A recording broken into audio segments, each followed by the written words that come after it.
Good evening, and welcome back to another edition of Beyond the Backstage Pass. I'm your host, Vince Edwards. You may know me from Sound Image Productions. We also have a couple closed Facebook groups, one called The Backstage Pass, another one called Death by Loadout. Come over and check us out. We have a lot of fun there. Off to my right, I have my good friend, Kyle Thomas. How are you doing, brother? Not too bad, big dog. How about yourself? Well, you know, we've been keeping real busy for a company that's not doing a lot of shows. We sure have. We've had a lot of people coming in and out. We had, my Heavy Memory in here earlier, the metal band. And I got to see Paulie and his little puppy. I love Paulie. Paulie, SIR, studio instrument rental, Paulie. And he's got a little dog, Norm. Just friends for 30 years, great guys, and happens to also be the drummer of My Heavy Memory. They're going to do a set in here. We're going to capture them and spit them back out to the world. Talk to us about what's new. We've been getting a lot of shit in the mail. We sure have. Yeah, and we sure appreciate it. We got some records in. Tell us about it. Oh, this gentleman sent us a nice signed Cage the Elephant Social Cues. That's Andrew Ripple sent that to us from Q Prime in New York. You see how nice that is? It's pretty great. It's going to be played several times. We'll see. We'll try not to wear it out.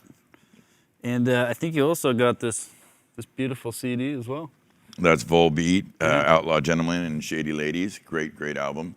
And he also sent us a poster, I believe, from Metallica.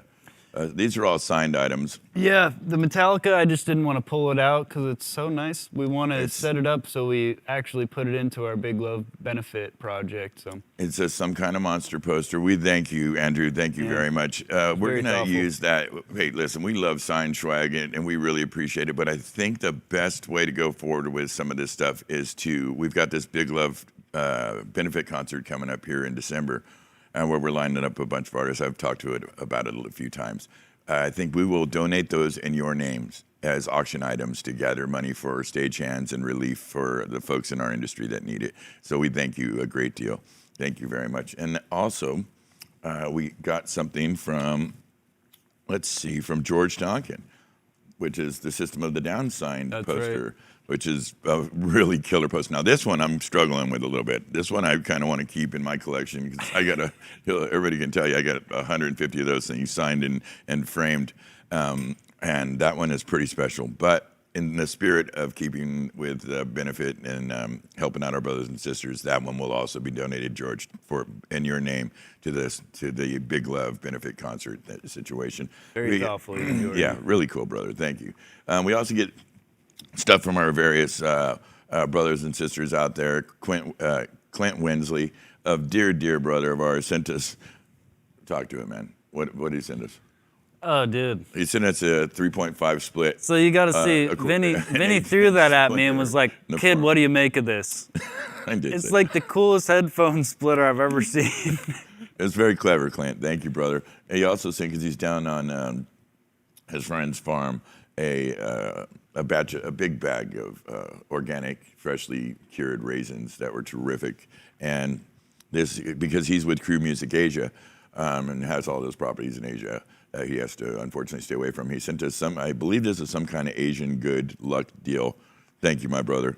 And then there's these Asian coins that have some traditional value and benefit that I'm not completely sure.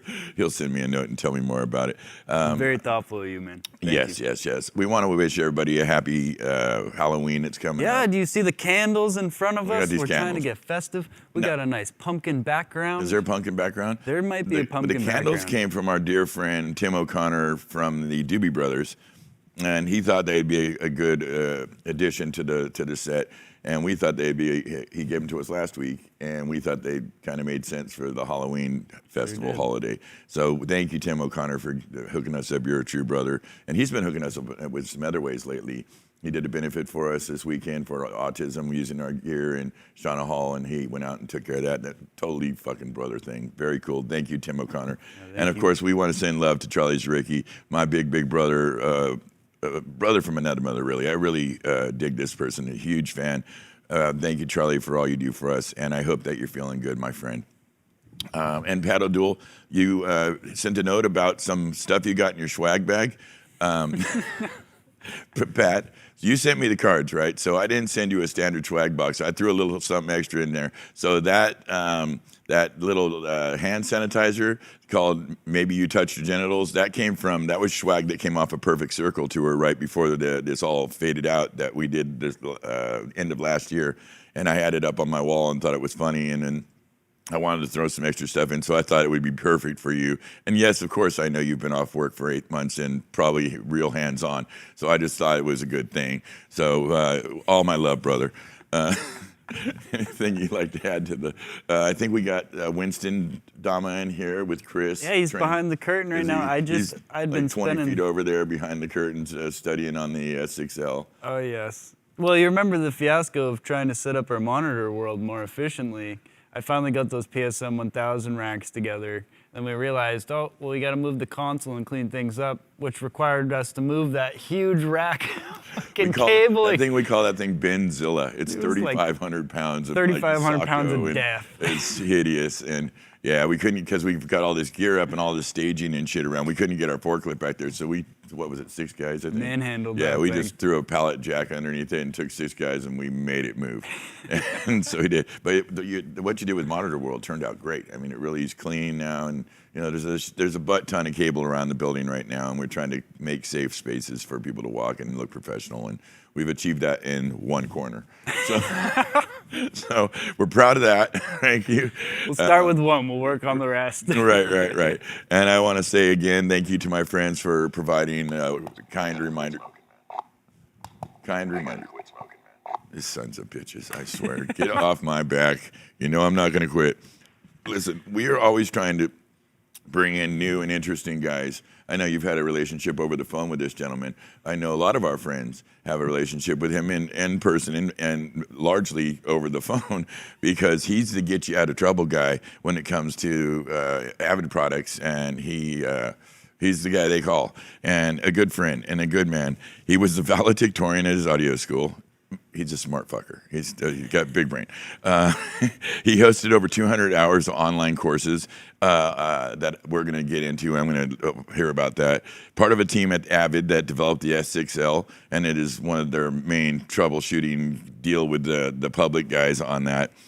Plus, he also is a front of house for Justin Bieber. He's been assistant front of house for Black Sabbath, Jessie J, front of house, Tuvlo, many, many more. We are really very lucky to have him in the house tonight. It is the one and only Ryan Ojon. How are you, sir? Fantastic, and yeah, just happy to be here. It really is an absolute pleasure. I don't know how many times I've been standing with Brad Maddox, or with Gregory, or many of the guys, and they're like, "God damn it, I'm stuck." And it's like, there's only one thing they can do. They got to call you. I don't mind it at all, though. To be honest, like. It's wonderful. We all the engineers, myself, we all kind of have a similar headspace, and we all want to make the gig work. We want to make it happen, right? So yeah. If somebody calls me and it's 1 a.m. my time, it might still be right before their show in their time zone, right? So right. They need the help. I'll try and help as best I can. If I can't, I'll say, hey, here's a guy at support. I'm going to call him and have him call you, so you don't have to go through this whole queue of however support works. That's perfect. They all, from what I've seen, more often than not, they come away with the answer and they're off to the races. From just talking to you. So usually it's something simple. Yeah. I want to ask you real quickly about when I was digging around in your history about this mixing classes. You've done over 100 episodes or 200 hours or so. What is it called, and what's it consist of, and where can our audience find this? Yeah, so in 2005. Yes, sir. First of all, I'm surprised you found this dirt on me. In 2005, I moved from New York to California, and when I made that move, I was in the middle of mixing a record. Okay. I think I had finished maybe 5 of the 12 songs or something like that. And obviously, making that move, I had to break down all my gear and all that, and it was going to be a while before I could continue on the record. So I hit up a good friend of mine who had a studio in Boston. I said, can you take over this record? I'm going to give you everything I have, including all of my sessions, so that you can see all the stuff I did, how I treated all the songs, and can you finish the record? And he did a mix, sent it to me, and we hopped on the phone, and we talked through, okay, this is what I'd do differently, this is how I would have approached it, because ultimately it all needed to be quite cohesive, right? Mm-hmm. And then we did it again the following week. Then we did it again the following week. And as it turns out, we kept doing them on Wednesdays. So we started calling this thing Mix Wednesday. And because we were going through this in such a way where he needed to kind of break down what I had done, and I needed to show him what I had done, like specifically what I had done rather than like just tips and tricks or whatever, we would open up the Pro Tool session and we'd have it on a screen that he could see and he could hear, and I'd be showing him. And we basically came to the conclusion, like, people would probably get something good out of this. Like, there's no point in us just doing this for just us. So we finished the record, and then we decided to turn it into a weekly class. And on every Wednesday, at the time this was 5 p.m. Pacific time, we'd hop on and we'd do an hour or an hour plus where myself, my buddy Kenny in Boston, and my buddy Dan, whom at the time was in New York, is now in Boston, both whom now work for Isotope and design all their cool plugins. Cool. But the three of us, we'd hop on and we'd have a Pro Tools machine on the screen as well. And we'd talk through cool mixing techniques or stuff that I had done in a record or stuff that they had done in a record. And we'd actually play it and run an example and show people how to do it where they could actually hear the audio of it. Yeah. To me, that was like actually the most fun part. It's one thing when people talk about tips and tricks. It's another thing when you open an example and do it in real time and everyone gets to see it and hear the AV. Absolutely. No, that's probably way better. I noticed that you had that thing up to about 3,000 followers. Yeah, it was a lot. That's pretty substantial. It was a You were lot. doing good works, man. Yeah, I mean, the hectic part about it was we were doing it live in real time. And again, this goes back to 2015. Yeah. So I mean, I guess now everyone's doing everything live in real time streaming. But Sure. in 2015, we were just trying to figure out how to make it work. But on some of the classes, there'd be 300 people watching in real time and asking questions and throwing in comments. And we were trying to like keep up with what they were saying, but at the same time still talking.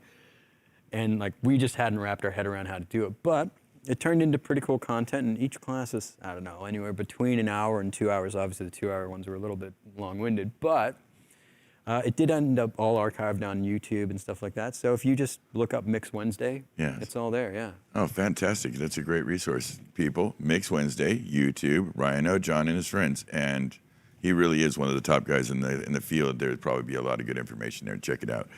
You were a valedictorian, commendable, at Expressions.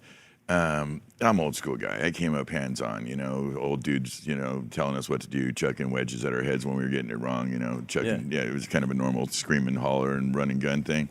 But I know a lot of the folks nowadays come up and they get their first taste of what we do out of schools. Let me ask you, how has going to Expression, how has getting an Expressions degree helped your career? Or has it? Yes and no. Yes and no, right? So, well prior to going there, I already had basically my own studio in a house. I think I started recording stuff around 98 out of necessity because I wanted to record stuff for my own band. I used to play guitar in a rock band and rock and metal. Yeah. And we went to a studio one time. I don't know, I must have been 15 years old. And it was, in my opinion, the coolest experience of my life. Giant board and all this. I was like, wow, this is so cool. And listened to the record afterwards, and I was like, this is amazing. But we spent so much money, and back 20 years ago, I wasn't really making a lot, right? I was like in high school, right? Sure. Or actually, I think it was maybe before high school. Wow. So, for us to go and record more, put out more songs, we were like, oh, we're gonna have to wait another year to do this so we can save up enough money. Or we find our way to do it ourselves.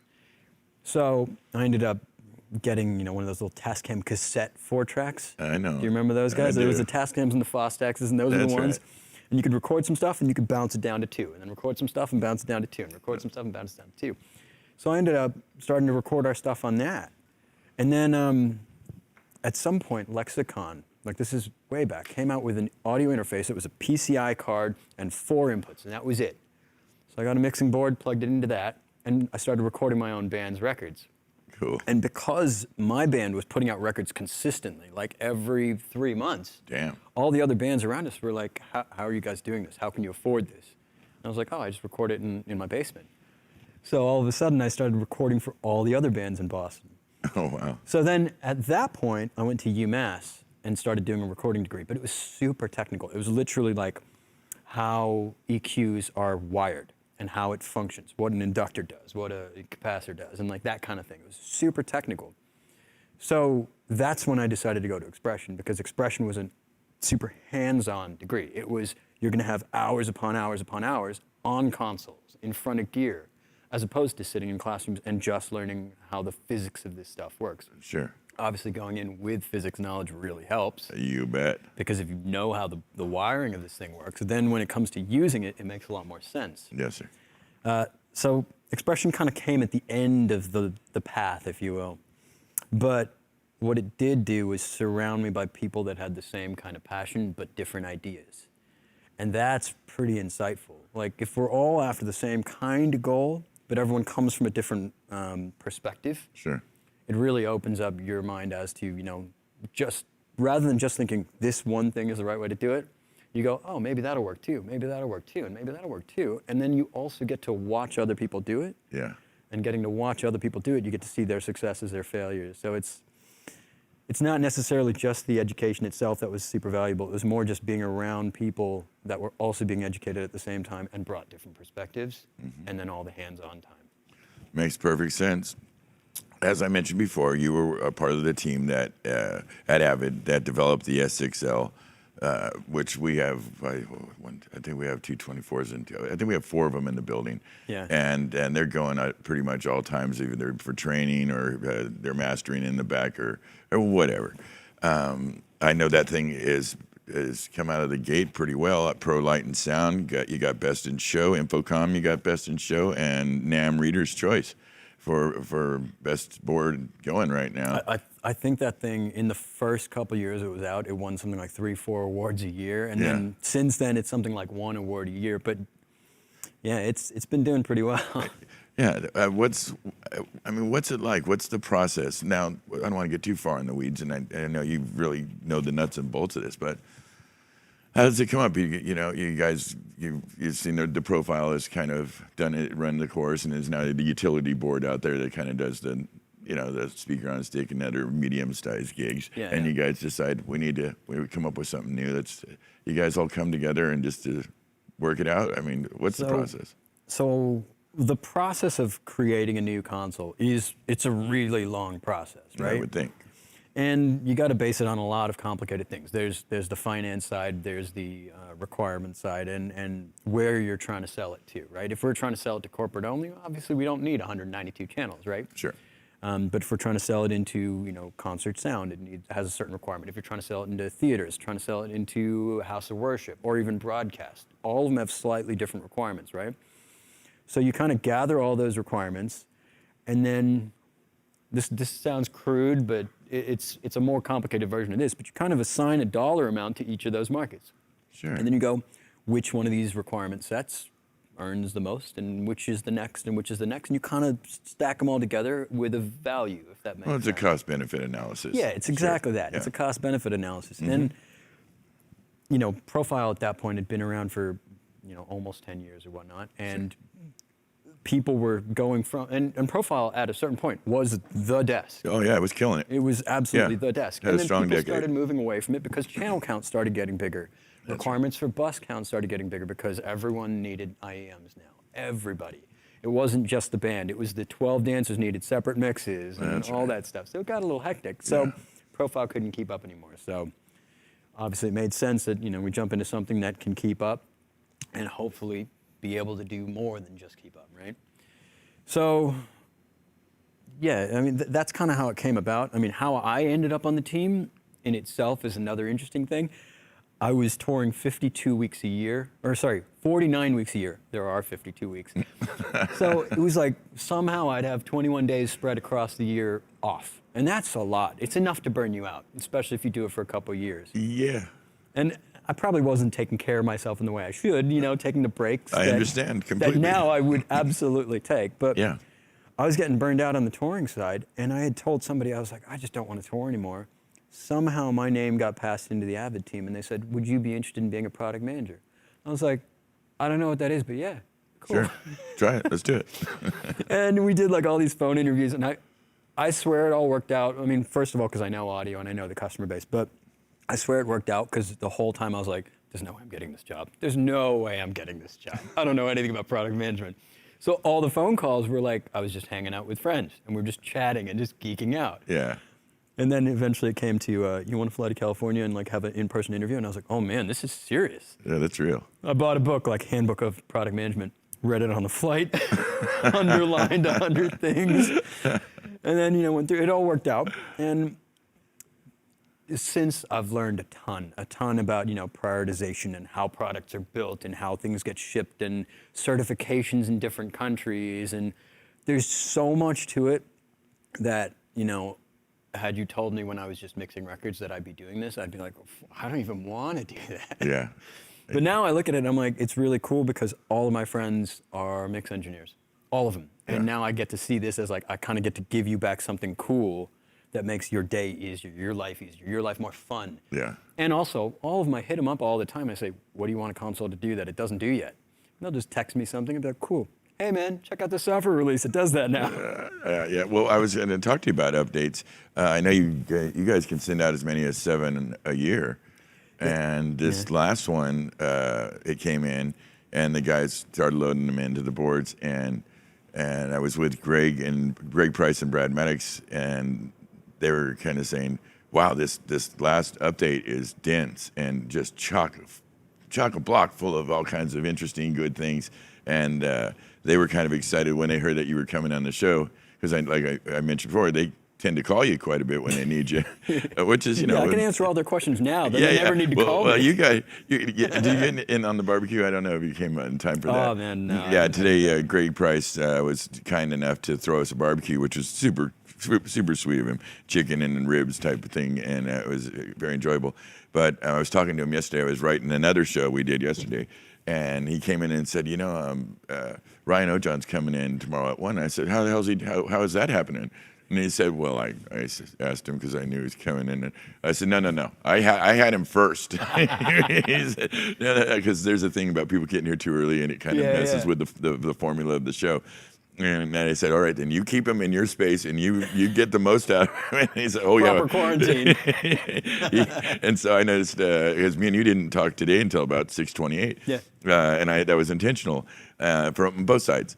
And they really worked you over. They had you from about 2 o'clock till, like I said, 6:28, really getting in your head. A couple of hours. And I know they were really impressed with the updates, and I know they had a batch of questions for you that you went through, and I know Mr. Thomas also and Mr. Brown, all aspiring S6L badasses, and we got Mr. Dama behind the curtain here, who's pretty much everybody's engineer. He was on the show a couple weeks ago. 7 pages I had to read in alphabetical order of all the people he's worked with. It's ridiculous. He's an incredibly talented guy. Let me ask you about this one. I thought was fun. So, of course, the great Greg Price, the one that we had the barbecue with today, is also Ozzy's mix engineer and Black Sabbath pretty much for a large chunk of their career, right up to the end. He did the end show, the whole bit. And you were out with him as a front house assistant. How was that like? I mean... It was intimidating. Yeah, a little bit, right? Well, so also some context for how that happened, right? Talk to me. Greg was going to switch to S6L, and he was on a profile. But it had maybe come out, I don't know, 3 weeks prior. You know, brand new products. I mean, he was probably a little gun shy. We like, you know, letting this stuff run its course, making sure it's good, you know, super comfortable before we update or before we run stuff, right? Yeah. So he was in the same boat, right? So he had his profile and he had his show, and there was the S6L, and it was about trying to figure out how to get him over to the S6L and have him be comfortable there, but also have this profile there just in case and kind of figure it out. Sure. So I was kind of showing them around it while also just, you know, making sure everyone felt technically comfortable and also teaching the rest of the team around it. So for me, it was kind of fun because while he'd be on the S6L, I hopped on the profile and I'm mixing the show in headphones and he's mixing the show for the show. And I remember there was a couple spots too where we switched desks back and forth. So at that point, just to hear the difference, the sonic difference between, you know, the profile versus the S6L. So for a moment, I was like, sweet, I'm freaking mixing Black Sabbath. That's the thing. Awesome. That's a real deal. But also just sitting at front of house at that show, and, you know, for me, through the Avid connection, I have now connected with so many, like, absolute top of the top engineers. Oh, I bet. And I mean, I'm really fortunate in that now that I'm connected with them and, you know, we all trust one another, that's also turned into them handing me gigs here and there too. So for me, for a mixer perspective, I've also gotten to work on some really, really awesome stuff through the connections through Avid. But yeah, that gig was intimidating, especially because the whole crew had been there for forever. Yeah, that's right. And they've known each other for forever. That's correct. Super sassy with each other. They are, in And they're fact. like, you're the young new tech guy. We're gonna boy. rag on you. Yeah, And I look younger than I am. You were the NFG, baby. Yeah, absolutely. And, you know, and this is not a rag on any of the crew, but a lot of young people come in, you know, fresh blood or whatever, that know nothing but, you know, plugins and Pro Tools and all that. Right. And you get ragged on a bit. They So- will eat you for lunch, at least for the first little while. Part of Absolutely. that is the weeding out now. You know this. Totally. There's always, when the kids come on board, something that important, that much tradition behind it. You're not gonna. We need to know that they're gonna act well when the fire lights up. Absolutely, You know, yeah. and so you want to give them a little heat early days just to sort that out. Do you mind if I have a question for you, but I wanted to, something came to mind. In the house today is also our dear friend Bernie Broderick, and we were sitting here pre-show talking about the rig behind me, which of course the adaptive EAW Anya system. Yeah. And you mentioned, I didn't know this, but you mentioned you mixed on this on its first incarnation out at Coachella. Yeah, the first gig it was out, I think it was 2013 Coachella. Yeah. Either 12 or 13. Right in there. And this was in the tent. And I guess the intent was that, the intent was that they wanted to keep the sound inside of the tent, right? Rather than let it bleed into the mitigate. tents They were next to it. trying to Yeah, mitigate. yeah. Exactly. Yeah. And Which is what this claims to do, it does it really well, but if you know how to drive it. absolutely. Yeah. But I remember, so this is the first gig that this is there, and I think this is also the first time the artist I was with, I believe it was Alan Stone. Oh. I believe it was the first time he was ever doing a Coachella, and he had a pretty big single out at the time. Yeah. And you know, that's the stage will have, I don't know, 12 bands on it or something. We were like number 7 or 8, so we were pretty late in the evening. So I get there in the morning, come in, say hi to everybody, and they go, hey, this is the new PA. You know, they've got a couple of EAW T-shirts, and Right. there's a few EAW texts there going, you know, this is a new PA. You're going to be one of the first people using it. You know, please tell us what you think about it afterwards, and blah blah blah. I'm like, All okay. right. So immediately scared, I would think. Immediately a little scared, and of Yeah. course I walk right up to it, and I'm like, it's not in a J. What the hell's going on? It doesn't. The It's a boxes straight look column. weird. They're gigantic. Yeah, Like, yeah. I'm like, all right, we'll see how this goes. Let's do it. So I've got, you know, 6, 7 bands to wait for before we get to go. So, you know, I F off and go hang out at catering for a little bit. And I'm like, okay, a band should be playing. Let's go hear the PA. And I come out and I'm like, oh my God, this sounds rough. Yeah. Like this is not good. Yes. I was like, all right, you know, maybe it's just a band. I'll come back for another one. I left and, you know, hung out with, with my friends or whatever. Come back 2 bands later, I'm like, oh, this also sounds rough. Of course, I'm freaked out. I'm like, oh my God, is there something wrong with this PA? Is our Scared show at going to this be point, I would terrible, think. right? Yeah. So I remember it gets up our time to line check, and I know that the time was really short. And usually on gigs like that with as many stages, you can't actually put stuff through the PA, right? Because you don't want to be bleeding while other bands are playing. That's great. So I throw on my cans, and through the shout, I just say, you know, just play a song. Just start playing a song, and I will make sure we're gained. Because we were carrying all the other stuff, and I had my show files. So in theory, I should have been pretty close. Right. So they start playing through it. I kind of trim a couple things. I think because we had to swap some DIs for some other stuff, so the levels were a little different. Yeah. And I believe I had my file set up where the matrices are feeding the PA. So I had the matrices muted. So in my cans, I could actually hear the full mix. And I'm Okay. like, cool. It sounds like what I expected to. All right, cool. And I feel a tap on my shoulder. And someone's like, oh, you can put it through the PA if you want. I was like, really? You sure? And they're like, yeah, okay, all right. So I pull down the mains, unmute it, and I go, oh my God, this sounds awesome. Wow, this is great. All right, guys, we're good, cool. Yeah. And I was like, what was going on with all the other bands before us? And they're like, oh, nobody had a show file. Most of them didn't know how to use the desk. They were just kind of figuring it out. I was Yeah. like, Winging it. oh, well, I guess that is what it sounded like. It sounded like things weren't very dialed. But the rig sounded stunning.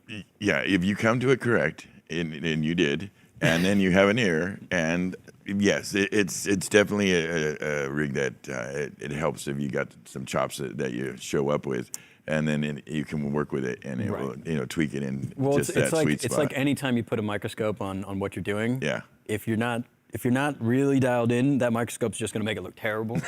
And in some ways, I feel like this rig kind of does that. You know, it makes it really it will clear show what you're off the doing. blemishes in your game if there's some. Exactly. Yeah. It doesn't have the smiley face. It doesn't hide it. You know?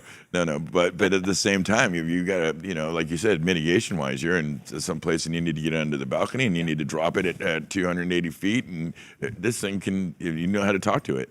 Yeah. It can do magic. I mean, it really is one of the most advanced PAs in the world, and I got to send a shout out to my dear brother Bernie Broderick and his team for creating it. We've put it in used it to good effect in places where there was no getting away with, you know, noise pollution creeping into the neighborhood, right? And pulled off some big shit that normally couldn't have been done any other way in my mind. Let me ask you, I know you spent time at Fault Line Studios in San Francisco. Mm-hmm. My question to you is, which do you prefer? Studio time, console development time working at Avid, or doing live music and touring, and why? Oh, man. It's a tough question. So studio time, I enjoy. I think it's too easy to get focused on little details and that kind of thing. Trying to get it just perfect. Yeah. You start getting skeletal, right. Cobwebs going over you. You almost start losing some of the fun and some of the enjoyment of it. Sure. But if you're really good friends with the guys you're working with, if you're friends with the musicians, the artists, then you can be real.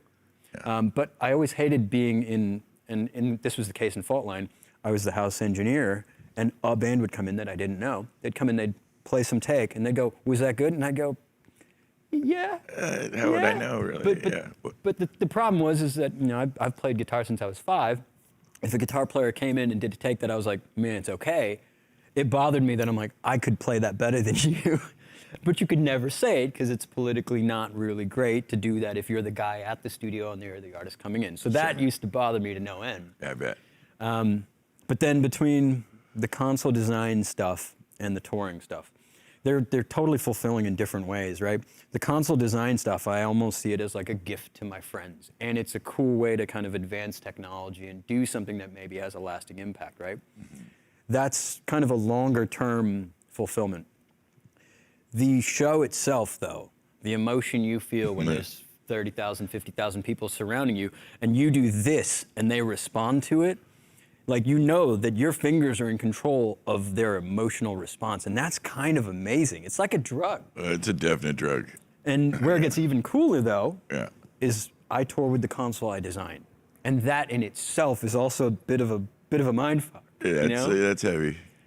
So every time I also go do a show, I'll go mix the band, but then somehow it also comes up. They're like, "Oh, you designed that? Well, here I have a bunch of questions about it too." So every gig I do turns into like a training session too. I can only imagine.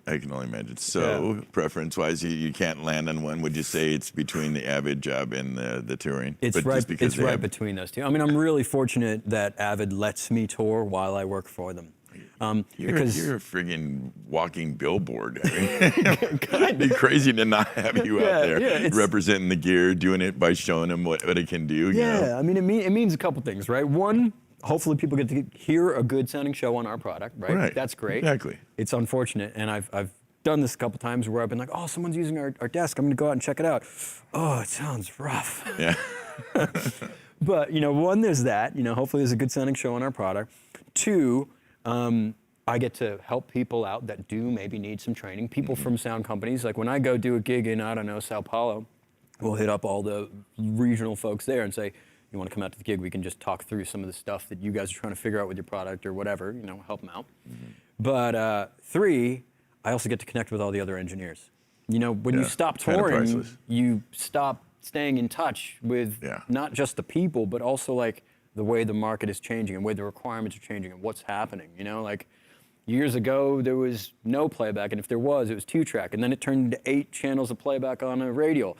Now everyone's got to play audio 12s, and it's minimum 12, and like LTCs and everything. It's like you watch it grow, and I think if I wasn't out all the time doing gigs, I probably wouldn't follow the growth in the same way, you know? So it really complements each other. Yeah, it really does. We're lucky to have you out there. I mean, we're lucky to have you just at the end of a phone line. It's been quite a good thing. I love it, man. It's fun. Talk to me about, I believe she's an English gal, mixing with for Jessie J. She's an energetic, kind of a track act, at least one of the times I've interacted with her. But man, she puts on a show. What's it like mixing for her? The show is crazy. Yeah. So mixing for her is I'm super fortunate. At this point, I've been doing it for years. I think my first gig with her was somewhere around 2014, 2015. Mm-hmm. And then it's kind of, early on it was off and on, and then at some point it was just on. Unquestionably the best vocalist I've ever worked for. Like, just what comes out of her throat is just stunning. Like, in terms of what I do to it, a little bit of EQ, a little bit of compression, and then that's it. She's a belter. She's on her own. She can belt. Yeah, she's a good singer.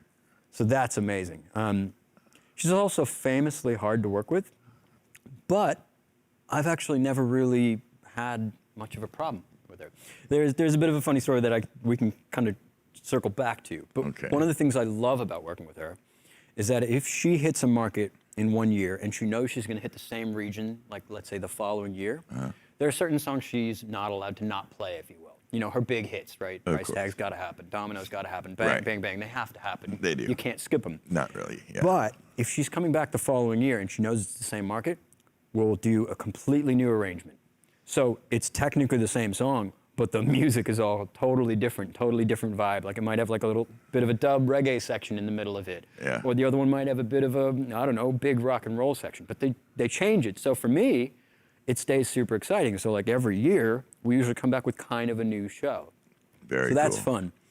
But the funny story was, there was this point in time where, you know, artist and management and production can sometimes be a little bit disconnected. That's true. You know? And sometimes certain management teams prefer it to be more disconnected, and sometimes they prefer it to be less disconnected. You know, when it's really high-scale artists, often the artist is kind of in their own bubble, and then there's production, and then there's management, and, you know, it's kind of different areas, if you will. Sure. In some ways, it's good for an artist because if you change crew, it doesn't affect the artist much, right? So sometimes it feels like they're doing that on purpose. But Yeah. there was this 1 year where we were out, and things from a technical perspective were kind of changing on a day-to-day basis because we had such a complex setup that didn't fit in every room we were going to, Yeah. right? And that information was being passed on, but somehow she wouldn't get it. Ooh. So when the gig would happen, she'd be like, how is this all different? What's going on here? And as it turns out, production management had passed the information on, but just management never actually let her know. Oh, that's rough. Anyways, it all kind of bubbled up into the entire crew getting let go, Wow. right? So the entire crew gets let go with the request that we stay to the end of that tour. So I'm everybody's... sorry. They told you this. Not a good idea. It's kind of odd, right? Not a good idea. Well, yes and no, right? So it's basically like, everyone's let go, but can you guys stay for the next 2 months? We're like, that's weird. I guess so. We're already out. Right. So at that point, it's kind of like the reins are off. And everybody on the gig has so much integrity for their own job that nobody's going to screw it up. Good. Playback guy's going to smash it. Lighting guy's going to smash it. I'm going to smash it because I want to. Yeah. But now, instead of kind of presenting it in a way that fit the guidelines of what we're giving, it's now do the best show you think is what makes sense. And our lighting guy went ham, and it was awesome. and I mixed it the way I wanted to, and it was tons of fun. Yeah. Fast forward a year, you know, she had a different production team for a while. Everybody got hired. 100% of them, because she looked back and she was like, that was the best show. She figured And out it wasn't the everybody had so crew, much it was the management. Yeah. Yeah. But yeah. also, like, once the reins come off, everyone's just having fun. I mean, it turned into shit talking between everyone all the time. I love it when that like, happens. Like the kind of fun crew shit talking. That's my favorite stuff about the job, almost. And those are floodgates you can't close. Nope. So now that we're all rehired, we're still just ripping on each other all the time, man. That's perfect. I know when you were back in New York, you mentioned you came out of New York. You done some broadcast engineering at WUMI. How did you like? Was that a 3 or 4 or 5 year experience? Man, I mean, it was kind of off and on. So I did radio stuff in Boston even before I got to New York, and then I did some stuff there. Mm-hmm. It was kind of a way to just stay in audio. Yeah. In a time where I think when I was doing that in New York, I think I had just moved there, and I didn't really have connects with everybody yet. So that kind of came up, and I was like, okay, cool, we'll do that while we try and figure out the rest of what I'm going to be doing with my life. Sure. So yeah, I mean, Keep your chops up. a bit of a stopgap, and keep Yeah. my chops up and just staying Yeah. in audio and doing something that I knew something about. A little sterile, though, a little corporate, maybe. Yeah, it wasn't fun, to be honest. And it's not because there was anything wrong with any of those radio stations. It's just not the same kind of excitement, especially if you've done things like shows. Sure. It's hard to go back. I mean, Oh, yeah. even doing records. You do a record, you have a great time, the artist goes, this is awesome. Then it goes out into the world, and maybe you'll read like a review on some magazine that'll say, this was good, but they'll talk about the songs. Nobody ever goes, the mix is amazing.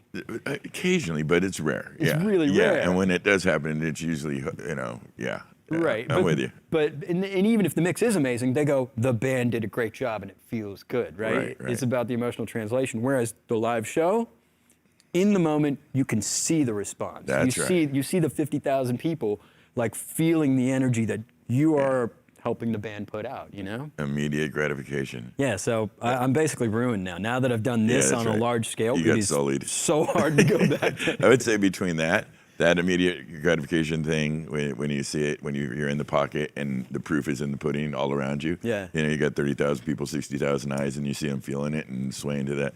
That's pretty, that and the travel, it's addictive. Yeah. Coming off the road, in my case, getting a little older, for me, it was hard stuff, but it made sense after the time back stuff, Right. At some point, you let the young guys come up, but yeah, I understand exactly what you're saying. Talk to us about your time working with Sir Paul McCartney. What'd you do for him? Were you front of house? So that was a similar thing to what I did with Greg. Okay. So Pab, Paul's front of house guy, was also switching over to the SXL. So I was in their rehearsals, center staging, and got to hang out with the band, got to hang out with Pab, meet the whole crew and all that for, I don't know, a week or two. And then we went out on the road, and maybe 3 or 4 weeks. Yeah. And similar to Greg, there was a profile and an SXL. And I was mixing the show on a profile, and he was mixing it on an SXL. And every once in a while, we just swap back and forth. And if he That's ever cool. had a technical issue or whatever, I was there to kind of like guide him through it. That one was equally intimidating. I mean, it's Paul McCartney, man. Yeah. It was kind of cool though, because like they'd have a set list. It would be like 35 songs, right? Huge amount of songs, right? Yeah. And then even in the midst of that, he'd still call an audible, and they'd just start playing something. It's the great Paul McCartney. I mean, it's amazing. The thing is, like, I was It's there with the amazing. band in rehearsal. Like, they Yeah. know 300 songs, Something if not like that. more. It's Yeah, crazy. And like they'd just be 180 let's start songs. this one, and they just started, right? That's some badasses, though. So- Serious hired guns. Oh, yeah. But being in front of house and having them call the audible is one of the funniest things ever. Because from the audio perspective, you're kind of there, and you can sort it out, right? And Sure. then, you find the snapshot, you get to it, whatever, you're okay. Yeah.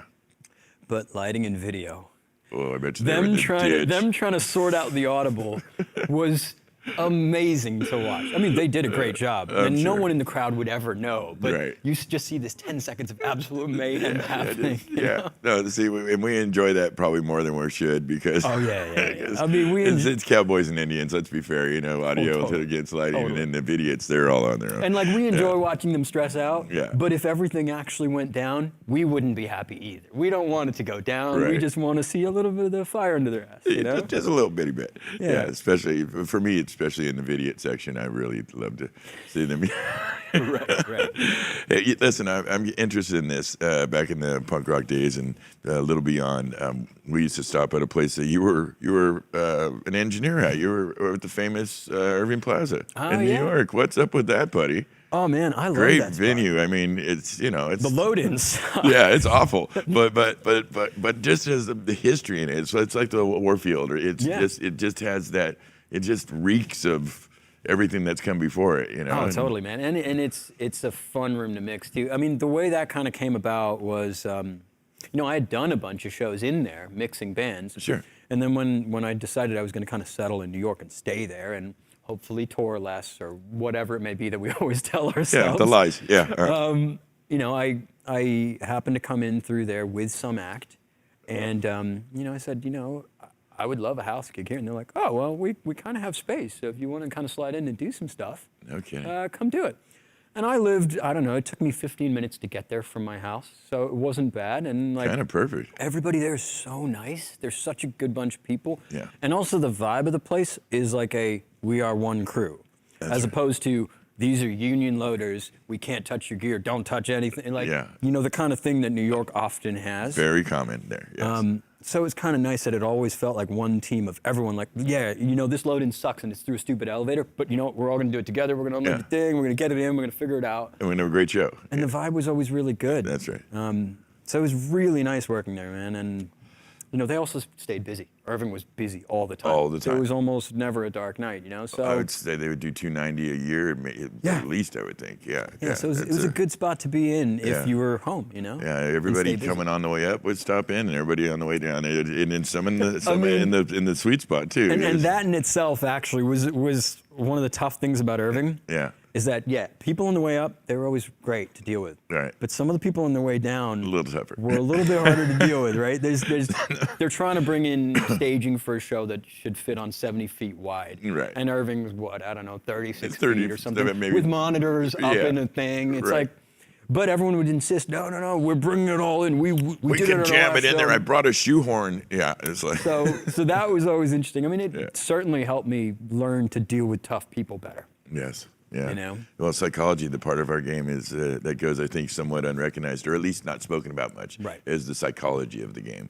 Oh, You man. know, when you're the guy up front, or you're the house guy, the psychology and how to interact with people can really make or break you, and it's a really natural good skill to have if you have it. There are two big phrases that I always lean heavily on. One of them is 2 hours of the day is the show, 22 hours of the day is the hang. Yeah. If you can't hang, doesn't matter if you're smashing it at the show, right? Good point. That's the psychology part, right? Yeah. You got to be best friends with your crew. You got to be okay to live with, all that stuff. That's You right. got to present stuff right. That's right. But then the other thing I usually say to people, especially if it's like people kind of coming up and trying to figure this stuff out, it's not necessarily what you ask, it's how you ask it, Sure. right? So we'll give you a silly Presentation means a lot. Yeah, but- it goes a long way. You know, I'll be at front of house, a gig will have just ended, and someone will go, "How'd you get your job?" I'm like, I hate that question. I could tell you the years, and you know, the years Sadly, of too sleeping common in of a question, van though, and isn't making it? no money. Yeah. Yeah. But I understand what they want to know, right? Yeah, yeah. So if we break it down to, you know, it's not what you ask, but how you ask it. Let's pick something even simpler. If someone goes, "Man, your vocals sound great. What do you do?" And I go, "Well, I have Jessie J singing. Of course, if I can sound great." Right? But if they asked it in a different way, they go, "You know, your vocal, it had clarity, and even when she was quiet, it was still there. But when she got loud, it didn't blow my head off. Yeah. Was there something you're doing with dynamics that, like, you know, made it work?" That tells me immediately, okay, you're an audio person. Yeah. You know it's more than just the source, and you know something about compression. Now we can have a real conversation, and I can Exactly. actually tell you something that's probably useful. Yeah, yeah. Whereas the other question, that may have been the answer they wanted, but since they asked it in a way that didn't imply any knowledge, Yeah. I have no context for how to answer it. Right. And it works the same for anyone who's trying to come up in audio. Like, if you ask it in a way that implies the knowledge you have, then not only do you get a better answer, but you also might get some respect. Listen too. up, folks. That's some of the best information. I think some of us that have been successful in this and have gotten there through the on-the-job training and moved up through the game, figured that out. But that's really insightful and very good information for some of our younger viewers to have. Take that into advisement, because that is good advice. Mixing monitors for Solange Knowles. Any special challenges? How'd that work out? Well, I think I work for a lot of people who are famously hard to work with. Listen, I went through, and okay, I'll admit this. I sometimes intentionally pick out. You have a very wide resume, so I will pick out some of the artists that are more of a subject that we can communicate. I have a little bit of a talk about, because I'm aware of history. So, you know, the funny thing with Solange is that gig, I don't even remember how that gig came up. I somehow got called to do it. And I remember the first gig I was doing was something for Paris Fashion Week. So I'm flying from New York to Paris. First gig, first time I meet the band, first time I meet production, first time I meet anybody is in Paris. As it turns out, most of the band's from New York. So while I'm standing in the airport, I'm like, you guys totally look like a band. Because you could tell. Yeah.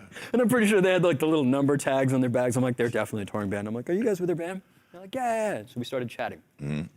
So before I even get on the plane, they're warning me as to how I'm going to have a bad day for this gig. I love it. They go, you know, if she flips out at you, don't take it personally. It's not about you. It's okay. Yeah.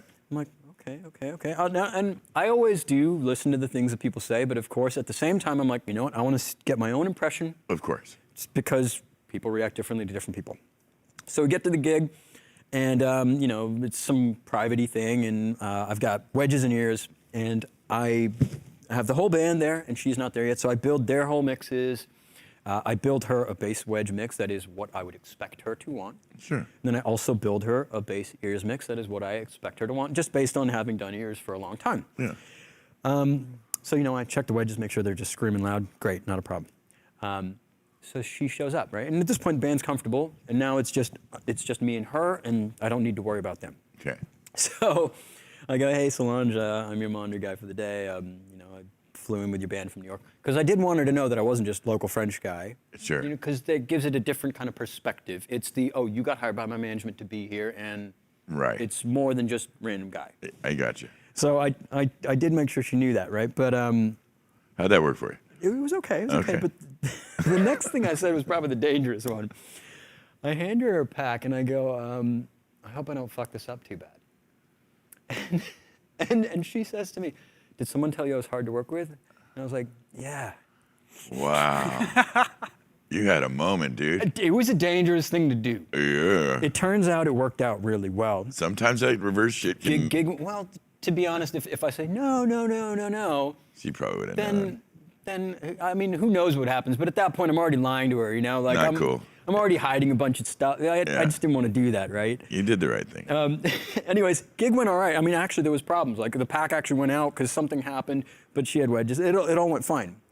In theory, if that was a first gig, it could have been a rough first gig because of these technical issues, right? Mm-hmm. But she didn't perform a lot also at the time. 3 months later, fast forward, her management calls me, and they go, she asked for you specifically. Wow. She doesn't want anyone else to do it. She wants you to do it.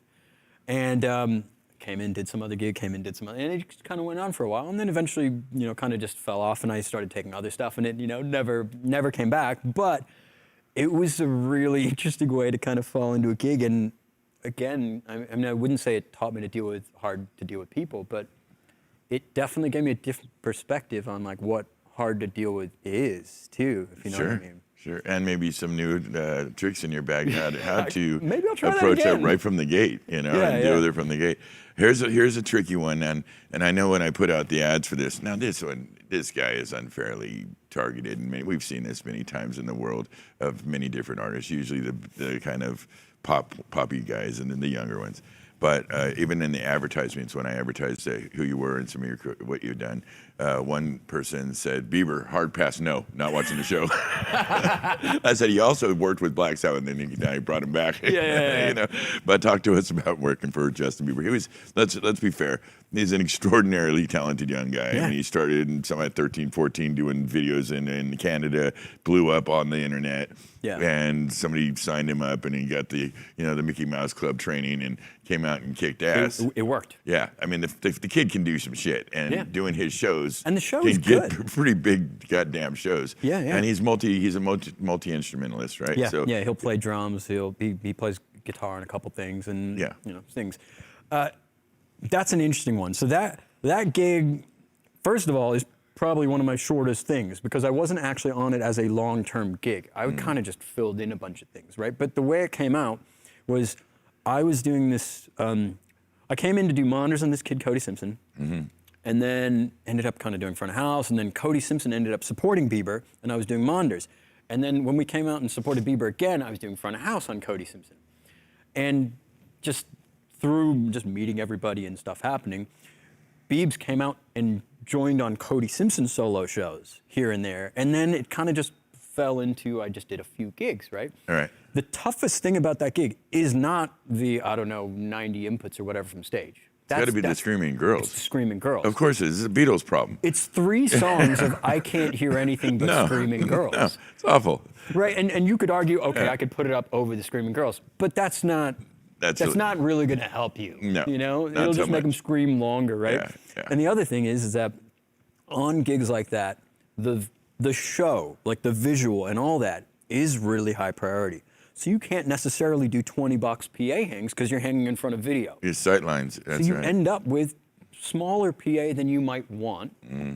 and flown higher than you might want because you got to keep some of the visual of a show like that. Sure. Subsequently, you know, when the kids start screaming, you can just pin it into limit, but you're still not going to get over It's them just not going to do anyways. it. Yeah, we saw that with early days with Duran Duran, who was a spectacular band live. I mean, just extraordinary technicians. But God, I mean, there was just no way. If you were 120 out at the front of house trying to have any kind of interaction with the PA, it was just not going to happen. And the kids, they were just losing their minds, and that's kind of cute and fun. I learned quickly. You just put headphones on for a couple songs, That's right. And then you go, all right, they're done screaming. Yeah. Cool. And you kind of get back into it. Very cool. You mixed Busta Rhymes, and again. And that was in the studio. No shit. Yeah. So there was a lot of smoke. Could you see him on the other side of the glass? I mean. Even that story is a super interesting story. I got called in, and I don't remember who this was through. I mean, all this stuff I get is through knowing someone that knows someone, and we're just friends, and we like hanging out. So they go, you know what, call this dude. Yeah. So that gig, they were working on mixing some song, and I didn't even know who it was for. And they're like, we can't get the mix to come together. It just sounds crazy. Do you want to come in and get it sorted? And I was like, yeah, okay, cool, man, I'll come in. Came in, and I'm in their studio, and they had, when people are tracking, they kind of set up their session a certain way. Right. A bunch of stuff hits one big compressor, and it kind of just sorts it out. So you don't end up with a bunch of compressors all over the place, right? Sure. Because for tracking, it's easy. You just add a new vocal track, it's already routed through that one. Add a new vocal track, it's already routed. They started building their mix with all that stuff still there. And it was kind of like fighting against what they were really trying to do. So I ended up just going in, deleting a bunch of that stuff, kind of starting it from scratch like it was a real mix. And I'd get it to a spot where I was like, oh man, all right, cool, this feels really good, sounds good. And you know, it was kind of management, kind of friends, kind of that. We're all sitting in the room behind me. They were in a separate room. Sure. So I'd come in and I'd be like, all right, you know, it feels really good to me. You want to take a listen? They'd be like, yeah. So they'd come in and they'd be like, all right, hit play. And I'd hit play. They'd be like, turn it up. I'd be like, turn it up. No. Keep it. And they literally had a PA in the room as well. Like they had, NS10s and like normal studio monitors, but they had a PA in there too. They had supplemented with PA. So they'd be like, switch to the PA and turn it up. And I'd just be like, oh my God, I can't listen to it. So I'd like just stand in the other room, wait till the song was done. I'd come in, they'd go, all right, these are the couple things we want to change, tweak this, and be like, all right, cool. So I'd tweak those couple things, and they'd be like, all right, come check it out again. They'd want to play the whole song again, top to bottom, at that same volume. So I'd just be like, and I'd walk out. Yeah, go out to protect yourself from. Although I will say, it did actually teach me something. It's like the idea of how loud you listen to a mix affects how you're going to mix it, right? Mm-hmm. When you listen to something quietly, and this goes for shows too, concerts. If you expect your show to be quieter, you can get away with a lot more things in like the low mid range, right? It just seems to work better because you're not stuffing all this stuff on top of each other, and you're not just pushing out this much SPL. That's right. And you also don't have as much of it kicking off the back of the PA, the bottom of the PA, and all over the place. Of course. And that's kind of what I got out of that experience. Like, dang, when they turn it all the way up, the low mids gets really flubby, and the low end gets like different, and it's like. Yeah, it changes it. So after a couple times of them playing through it that way, I was like, I know what I need to do. Doesn't necessarily mean I need to listen to it that loud. Right. But I need to know what it's going to do when they listen to it that loud. Right. And I end up tweaking the mix based on how they were listening to it. And then they played it, and they're like, sweet, that's it, done. Bingo. Yeah, that's a very insightful. You got to think they're going to be playing this at full tilt in the car, and the door panels rattling, and and that's kind of and that's how their ears are trained. So dial it and totally. You got to mix for your audience. I mean, now it's more relevant than ever, right? Because everyone's doing all these live streams. You're mixing to iPod headphones. You're mixing to iPhones. You're mixing to laptops, and we're trying to do it with PA mixes we've built. Yeah. We need to kind of adjust them to work on those little things. It's like tricky. It's definitely different. Yes. Listen, I remember it's just me and you talking right now. Yeah. So I wanted to ask you, just between you and me, does Abbott have anything in the supply chain, any product in development that you can tell me about? Now I know if there's a secret, you can just whisper it to me because nobody's gonna hear. Is it anything out there we should know about? There is some really, really cool stuff, I think, getting announced in a little less than a week. Really, really cool stuff. In a week we get to hear? Yeah. Yeah, I had a feeling there's some tricks Well, in your bag. and there's the Venue 7 software that is already announced, but just nobody's actually seen yet. That's pretty compelling. It's crazy. Should they keep their ears out and their eyes out? Some interesting stuff coming down the pike here in a minute. Yeah, well, I mean, within the Venue land. Okay. I mean, so you kind of asked us earlier about Avid releasing software releases. Yeah. At the start of this year, this crazy pandemic happened, right? Right. And we had a plan for what we're going to do on the year, right? As a live sound portion of a company. And obviously those plans got thrown out the window just along with my summer tour I was supposed to be doing this year and the tour that was supposed to be right after that. So sad. All out the window, right? But, from the perspective of touring engineer, it obviously sucks to lose that work. From the perspective of, working for Avid, it also sucks because revenue disappears. If revenue disappears, it becomes really hard to develop, right? Mm-hmm. But since we had already built a plan for the year, I figured, how do we expand way past this? And every year I do this. I post on a Facebook group going, what's a feature you want to see in our console? And every year I get a couple of responses. This year, everybody was home. Uh-oh. I got like 370 responses. I can only imagine. Something crazy like that. And since we had this kind of flexibility, we were like, well, why don't we just take pretty much every single one of those requests and put it into the software? Nobody else is releasing software because all the competitor companies, for the most part, make only live consoles. So they don't get floated by the other kind of parallel departments that exist within Avid. Sure. We are a little fortunate in that way. So Venue 7 pretty much has, I'd say 90% of the things that people ask for in that long stretch really? of things. Yeah, it's a lot. That is impressive. It is a lot of features. And I mean, mind you, probably like 30 people asked for the same one thing. Another 40 people asked for another one thing. So it's not like it's 300 and something separate requests. I got you. But you covered a lot of bases, it sounds like. Covered as much as we physically could in this time period and still get it out. Impressive. Very interested to see that.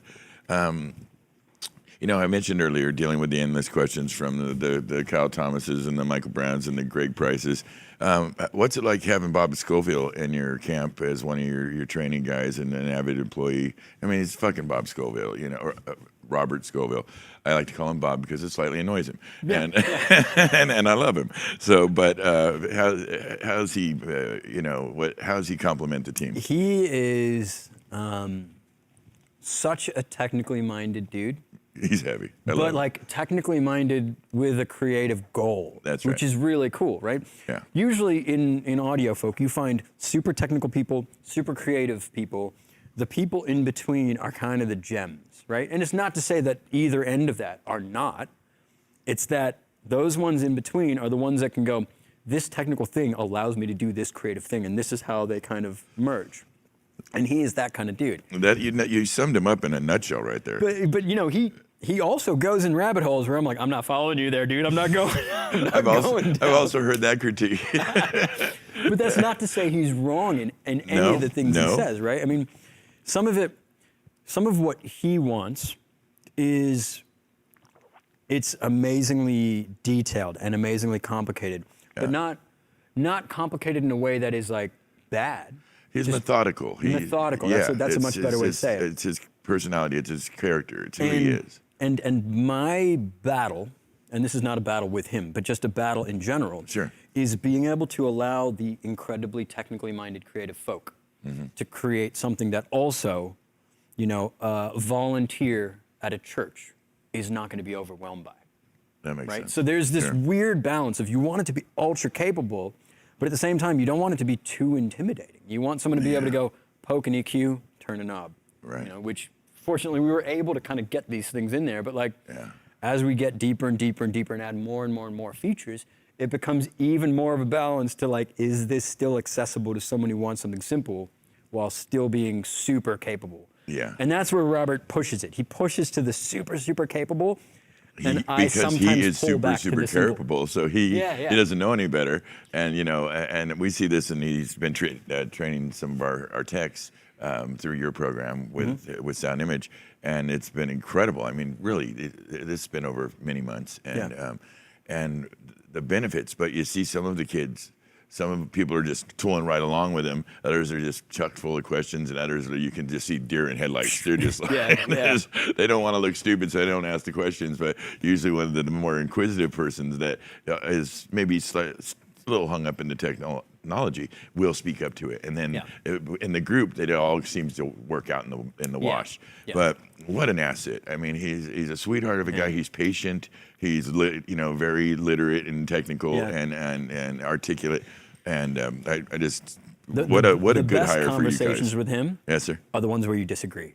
Oh, And then boy. you go like this. You go like this for 5 minutes, and then after those 5 minutes, you're like, we found this middle ground, and like right. we're good. Hug it out, you know. Yeah. Well, he's big on closing any of those type of moments with the hug out session. So no, he's a sweetheart. Great dude. Yeah, he was my first guest on the show, and then we had him back because that show was a train wreck, and we had him back, and we had a lot of fun. He's just a treat. You've been in the business for quite a while now. What do you think the future holds? What is the future as you see it for the live entertainment worker, the live entertainment industry? I mean, everyone's trying to do live streams now, things like that. Yes, that will fill a temporary stopgap, right? Yeah. But also right now we're in a pandemic where people are spending so much time in front of their computer anyways because they can't go out and do things. Sure. So, ask them to sit for another hour and a half in front of a live stream. Yes, it's a little bit more exciting, but it's still never going to replace a show. Never. So shows will happen. I don't know the context for how it's going to happen. You don't have a date or time. I mean, none of us do. Damn it. I I thought I could give the audience a date and time, and that would, cheer up some people. I do know that there are a couple teams working in UK on something similar to what I actually ended up doing a month ago. I did a live stream with Jessie J, and we had this very strict regimen for how people were allowed in, and you had to take multiple coronavirus tests before you were allowed in. Once you passed enough of them for it to be most likely negative, you were allowed in. Once you were in, you weren't allowed out. But, everybody had to do that. So in theory, the room was like reasonably safe. Sure. Right? Mind you, when we did the gig, everyone was still wearing masks and gloves and stuff. But there's a team I know of in UK that's trying to do something similar where they get quick tests, where they allow people in after they've passed this quick test. And the hope is that once they're in, you don't have to wear a mask and gloves because you're in a safe environment. Right, kind of a bubble. It's almost like that's a halo, a safe space, sure, right? Sure. Even if, and this kind of sucks, even if the fan has to pay, for that test. Right. It still means the fan now gets to be in this safe space and this place where they're surrounded by people that are also safe and surrounded by this music that they love. Like, this is the emotion we all want back, right? Yeah. So even if it's going to cost a heap more, that might just be the surcharge of safety right there. Right. To be able to have, like you said, to get that special feeling of being in a live space with a live live artist. It might artist. feel even more special. Yeah. Because you know that everybody else also went through this to get into this thing, and we know that. Well, we hope that we were all safe in this space. Well, there is something about there's being with like-minded There's going to be something people. beautiful camaraderie-wise when these gigs do come back, and we all get to kind of be there together. It's going to be something special. From your lips to God's ears. I'm hoping the same exact stuff. Yeah. It's been an absolute treat, a pleasure, an honor to have you on the show. I really appreciate you coming out, sharing your experience and your memories with us. It's funny for me. You've been a little ethereal. I'm usually standing next to Brad or Greg or somebody while they're asking you how to save them, and I'm kicking them in the shin, making them feel bad about themselves, and just because it's fun. It's and I'm trying to do the opposite. You're very kind, obviously. I would not be accused of that. But it was a great pleasure having you on the show. Thanks for having me. Thank you very much. Really sir. appreciate it. Very good. Thank you, brother. Hey, listen, we couldn't do it without the good people here at Sound Image Productions, and we really want to thank George Edwards, the manager of Sound Image Productions, for letting us have the space, and of course Dave Shadone, the great one and only Dave Shadone from Sound Image Southern California and all the Sound Image iterations. Thank you to the many people that queued in tonight. Looks like Charlie, and I'm glad to hear that you're okay, Charlie. That makes my heart feel good. And the lovely Jacqueline Canterbury. That's my wife. I love you, honey.